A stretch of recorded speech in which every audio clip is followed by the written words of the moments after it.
Sugar free అని ఎందుకు వెళ్తున్నాం మనం? స్పైక్ వస్తుంది. స్పైక్ వచ్చినప్పుడు ఏమవుతుంది? ఇన్సులిన్ రిలీజ్ అవుతుంది ఆటోమేటిక్ గా.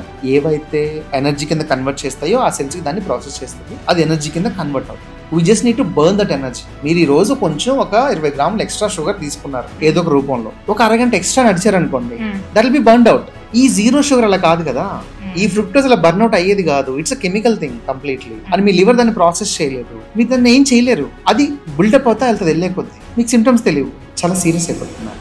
మనకి తెలియకుండా మనం ఆ ఊపిలో ఇరుక్కుపోతున్నాం. అందులో వేల సంవత్సరాలు షుగర్ తిన్నాను. అంత ముందు కూడా పిండి వంటలు అంటే మనకి ఖచ్చితంగా స్వీట్స్ ఉంటాయి 100%. కానీ అప్పుడు వాళ్ళు జాగ్రత్తతోనూ ఒకవేళ షుగర్ తో చేయాల్సి వచ్చినా మనం అన్ప్రాసెస్డ్ షుగర్స్ వాడాలి. పటి బెల్లం అన్ప్రాసెస్డ్ అండి, న్యాచురల్ గా అయిపోతుంది అది. ఇప్పుడు వచ్చి 98% వైట్ షుగర్ లో సల్ఫర్ ఉంటుంది. ఎప్పుడైతే హెవీ ప్రాసెసింగ్ జరుగుతుందో ఆటోమేటిక్ గా అడల్ట్రేషన్ స్టార్ట్ అయిపోయింది. రీసెంట్ గా నాకు వచ్చిన ఇన్ఫర్మేషన్ ప్రకారం చాలా చోట్ల, చాలా కాఫీ షాప్స్ లో ఈ షుగర్ ఫ్యాక్టరీలో నుంచి వచ్చిన డస్టింగ్ ఉంటుంది.